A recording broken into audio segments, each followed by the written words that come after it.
যদি কারো মাথা কেটে ফেলা হয় তাহলে কি সে বেঁচে থাকতে পারে? একজন জাদুকর কিন্তু পারে। এই অবিশ্বাস্য জাদু দেখিয়েছেন ইতালির বিখ্যাত জাদুকর সিলভান।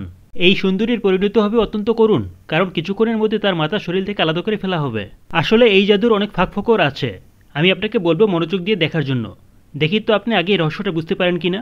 সম্ভবত দর্শকদের ভয় না দেখানোর জন্য জাদুকর প্রথমেই লাল কাপড় দিয়ে সুন্দরীর মাথা ঢেকে দেন। এরপর শুরু করেন কিছু রহস্যময় মন্ত্র পড়া। কয়েক সেকেন্ড পরে এক ভয়ঙ্কর দৃশ্য দেখা যায়। সেই লাল কাপড়ের সঙ্গে আসলে মাথাটা তুলে ফেলেন সিলভান। আর এদিকে যিনি মাথাহীন সুন্দরী, তিনি একদম অচল হননি। তার হাত চলতে থাকে ঠিক আগের মতোই।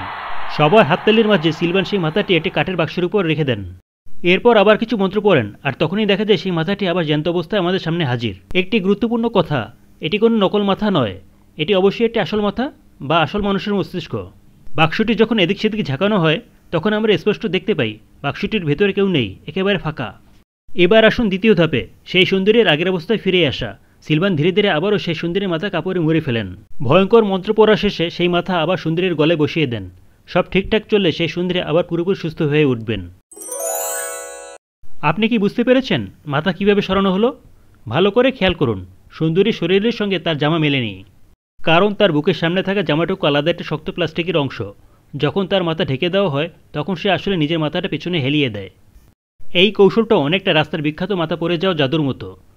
আসলে কি হয়, দুইটি মাথার নিচে থাকে একটি ফাঁপা বাক্স। যে বাক্সটি আমরা দেখি তার সামনে 2/3 ফাঁকা, কিন্তু পেছনে 1/3 লুকানো থাকে, যেখানে আগে থেকে এক যমসুন্দরী লুকিয়ে থাকে। আর জাদুকরের হাতে লাল কাপড়ের ভেতরে থাকা মাথাটি আসলে একটা ভাঁজ করা ফ্রেমের মাধ্যমে ঠেকানো থাকে। আপনি কি ঠিকভাবে আন্দাজ করতে পেরেছেন?